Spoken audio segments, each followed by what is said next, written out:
seseorang yang mengidap NPD, tapi sebenarnya dia nggak sadar. Sebenarnya apa sih NPD itu? Ini bisa dialami oleh setiap orang, wanita ataupun pria, orang tua, dewasa, ataupun bahkan remaja. Bahaya dari NPD ini, individu yang mengalami NPD itu seringkali nggak menyadari kalau dirinya NPD. Keberhasilan sebuah usaha, dia ingin yang diakui adalah dia. Dia ingin tampil di muka, di semua layar, di semua penghargaan adalah dirinya. Dan hanya orang yang jauh lebih tinggi yang dia akui yang akan dia dengar. Tapi selebihnya, jangan harap bisa memberikan masukan kepada dirinya. Semua kondisi tadi itu diperparah dengan yang namanya media sosial.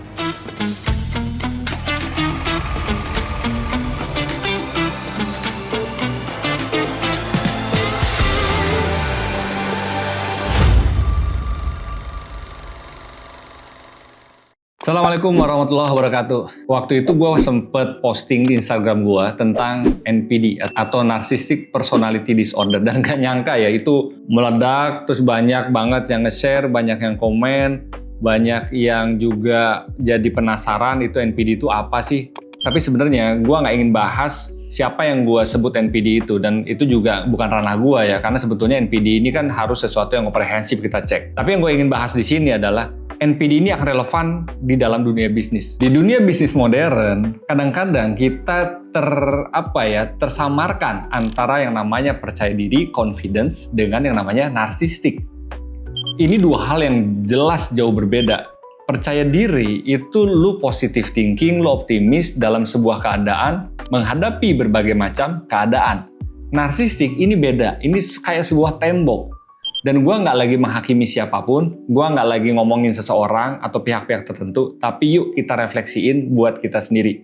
Apakah bisnis kita yang selama ini kita anggap nggak maju, bisnis kita yang mungkin terhambat perkembangannya, sebenarnya bukan karena produk yang jelek, sebenarnya mungkin juga bukan karena bisnisnya yang nggak relevan, tapi karena adanya ego yang besar yang dimiliki pemimpinnya, which is itu mungkin lu sendiri, yang tidak mau melihat dan mendengar realitas. Dan dalam dunia bisnis ataupun dunia pekerjaan, dunia profesional, hal ini bisa sangat fatal sekali. Kenapa? Karena bisa menimbulkan ketidakharmonisan, ketidakpercayaan, dan juga kegoncangan dalam sebuah organisasi. Sebenarnya apa sih NPD itu? NPD atau kepanjangannya adalah Narcissistic Personality Disorder. Yang gue baca dari American Psychiatric Association menjelaskan kalau yang namanya NPD ini adalah gangguan kepribadian yang ditandai dengan rasa kekaguman yang berlebihan, rasa ingin atau haus validasi, dan efeknya tapi kurang empati kepada orang lain. Gue sering banget ngelihat beberapa orang yang mungkin ya, tapi gue nggak berhak ngejudge ya, tapi dia terlihat paling percaya diri di ruangan, tapi sebenarnya dia rapuh di dalam. Dan inilah yang namanya NPD. Ini bisa dialami oleh setiap orang, wanita ataupun pria, orang tua, dewasa, ataupun bahkan remaja. Karena kepribadian ini bukan dibentuk dari hasil semalam, tapi akumulasi dari kejadian-kejadian yang dialami secara mental dan secara psikologi dari seseorang tersebut. Bahaya dari NPD ini, individu yang mengalami NPD itu seringkali nggak menyadari kalau dirinya NPD. Tapi orang-orang sekitarnya, mungkin orang-orang terdekatnya, pasangan hidupnya, timnya, karyawannya, partnernya, atau orang-orang di sekelilingnya yang merasakan kalau dia itu NPD. Dan NPD ini bukan label sembarangan ya, karena tadi bedain antara percaya diri dengan narsistik yang berlebihan. Bukan semua orang yang percaya diri itu artinya dia NPD, nggak kayak gitu juga teman-teman ya. Ini ada pola-pola yang kita bisa lihat secara konsistensi, baik secara langsung ataupun postingan-postingan di media sosialnya. Kalau dalam dunia bisnis, ciri-ciri NPD itu mungkin bisa dalam beberapa kategori kayak gini ya. Yang pertama, dia itu haus akan rasa dirinya sendiri. Jadi ngerasa pendapatnya paling benar, visinya paling benar, idenya paling benar dan paling besar, dan susah untuk menerima masukan atau feedback dari orang lain. Beda dengan kita mempertahankan pendapat kalau kita yakin itu benar dan ada data-data yang mendukung. Nah, kalau orang NPD, dia akan mengatakan pokoknya, saya maunya, intinya. Nah, itu kecenderungan, bukan berarti sekali lagi ya, gue nggak mau vonis di sini ya kalau lu nemuin orang yang ngomongin kayak gitu, terus wah ini NPD, nggak kayak gitu juga. Cuman ini untuk refleksi diri kita sendiri. Kalau kita susah menerima feedback dari orang lain, dan kita selalu merasa apa yang kita katakan itu yang paling benar, dan kita selalu motong pendapat orang lain, misalnya baru ngomong terus kita, enggak menurut gua, menurut saya mah, menurut ini, dan lain-lain, itu ada kecenderungan, sekali lagi, itu ada kecenderungan untuk yang dinamakan dengan NPD atau Narcissistic Personality Disorder. Yang kedua, dia butuh pengakuan terus-menerus, validasi. Dia ingin menjadikan dirinya adalah tokoh sentral. Keberhasilan sebuah usaha, dia ingin yang diakui adalah dia. Dia ingin tampil di muka, di semua layar, di semua penghargaan adalah dirinya. Meskipun mungkin yang bekerja banyak orang lain, tapi dia tidak akan memberikan panggung kepada orang lain. Karena dia ingin dirinya menjadi spotlight dalam sebuah penghargaan.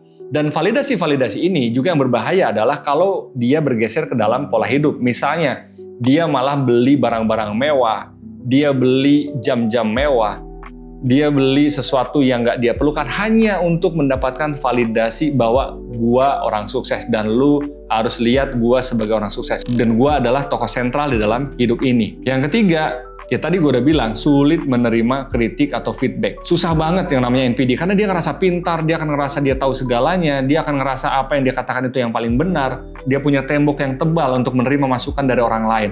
Dan hanya orang yang jauh lebih tinggi yang dia akui yang akan dia dengar.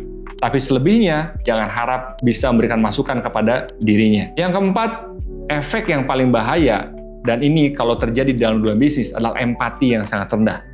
Dia nggak peduli lagi dengan apa yang dirasakan oleh timnya. Dia nggak peduli lagi apa yang dirasakan oleh partnernya. Dan mungkin bahayanya lagi, dia nggak peduli dengan apa yang dirasakan oleh customer-nya. Dan kalau ini dijumpai dalam dunia bisnis, maka bisa jadi kalau tidak ada penyeimbangnya, tidak ada sistem yang mengawal, bisnisnya itu pasti hancur. Bisnisnya itu pasti akan turun. Bisnisnya akan ditinggalkan oleh customer-nya. Bukan karena produk yang jelek, tapi karena keegoisan dan kesombongan yang ditampilkan oleh si pemilik bisnis yang menimbulkan antipati dari para pelanggannya.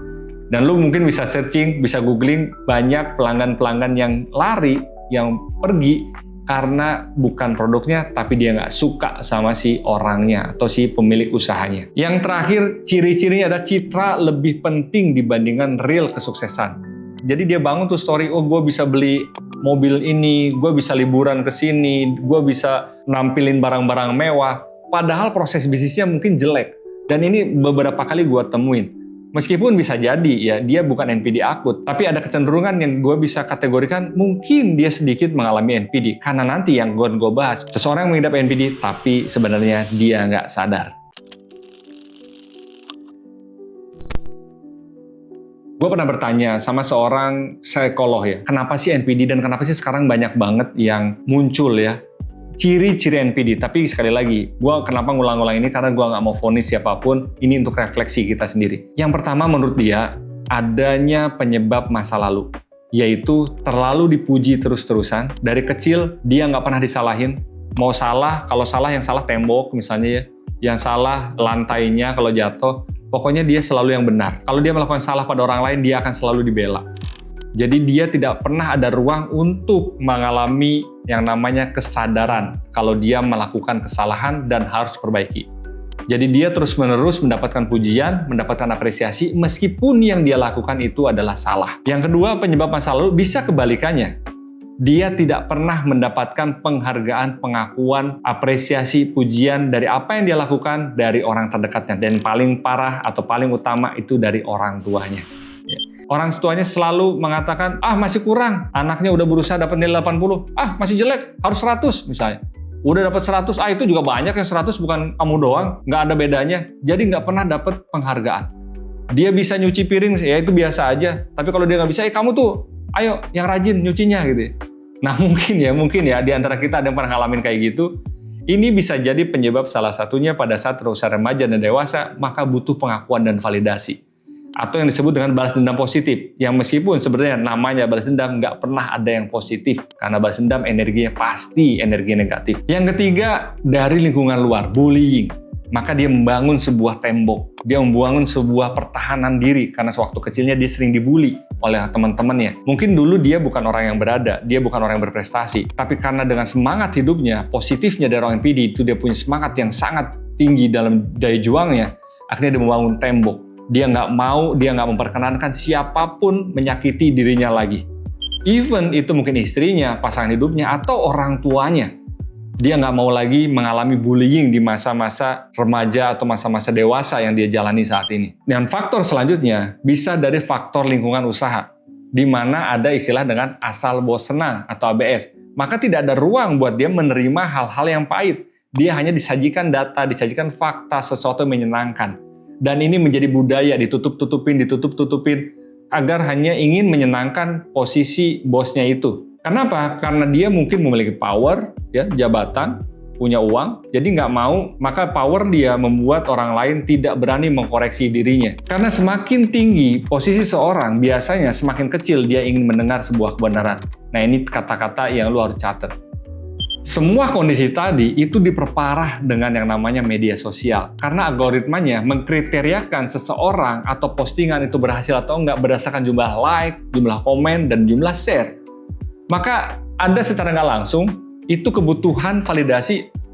Gue pengen banyak di like, gue pengen banyak di share, gue pengen banyak di komen. Artinya, sama dengan yang tadi, semua hanya mengejar atribut-atribut sederhana dalam like, komen, dan share. Media sosial ini bisa menjadi penipu, dan gue juga udah pernah bahas di video-video gue sebelumnya tentang bahayanya hidup dalam dunia media sosial.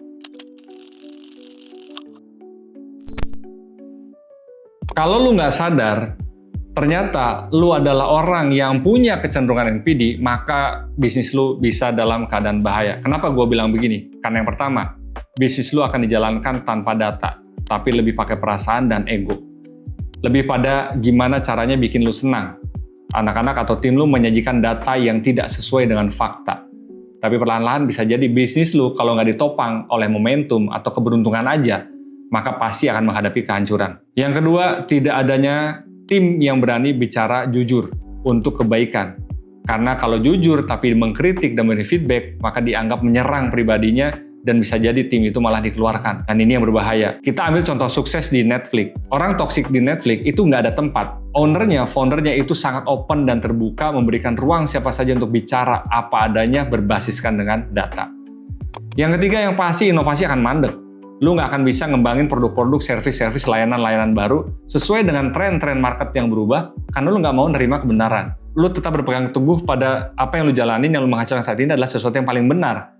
Dan lu nggak belajar lagi karena lu udah di atas, lu nggak mau dengar kenyataan-kenyataan kalau sekarang bisnis sudah berubah, market udah berubah, customer juga udah berubah. Banyak bisnis yang gagal bukan karena produknya jelek, tapi nggak ada ruang realitas masuk ke dalam sebuah keputusan.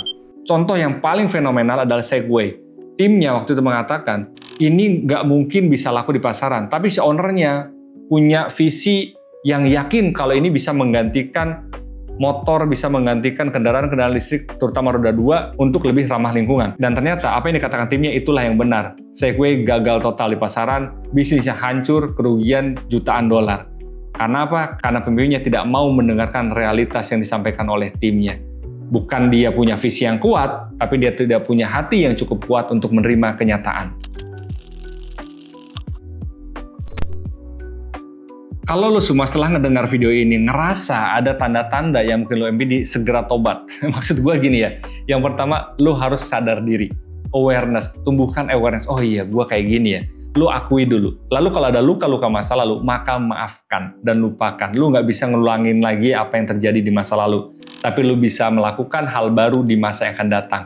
Ini poin yang paling penting. Lu nggak harus hidup di masa lalu, tapi lu harus mengkreasikan sesuatu yang akan lu capai di masa yang akan datang. Yang ketiga, belajar mengakui, iya, saya salah. Belajar mengakui kalau kita nggak sempurna, kalau kita justru butuh tim kita untuk berkembang, justru kita butuh orang lain memberikan feedback kepada kita agar kita bisa mengambil keputusan-keputusan yang terbaik yang bermanfaat untuk semua orang, semua stakeholder yang ada dalam lingkungan hidup kita dan bisnis kita. Dan selanjutnya dalam usaha lu, budayakan untuk bangun sistem kejujuran, bukan lingkaran pujian. Jangan biasakan lu senang dengan hanya pujian-pujian, tapi pastikan yang lu dapatkan adalah sebuah kejujuran.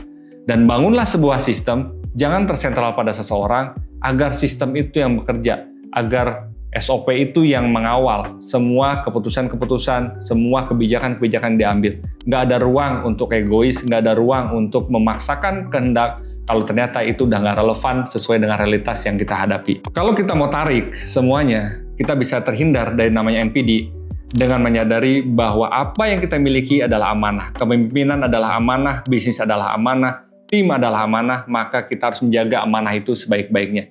Ini bukan tentang diri sendiri, ini bukan tentang panggung gimana lu harus ngebuktiin kepada semua orang bahwa lu adalah yang paling bersinar. Dan ini bukan juga siapa yang terlihat paling hebat. tapi siapa yang bertanggung jawab. Karena sejatinya, kepemimpinan dan peran adalah amanah. Dan amanah hanya bisa dijaga oleh orang yang mampu jujur pada dirinya sendiri. Gua Mr. Catur, hidup taat, hidup sehat, hidup manfaat.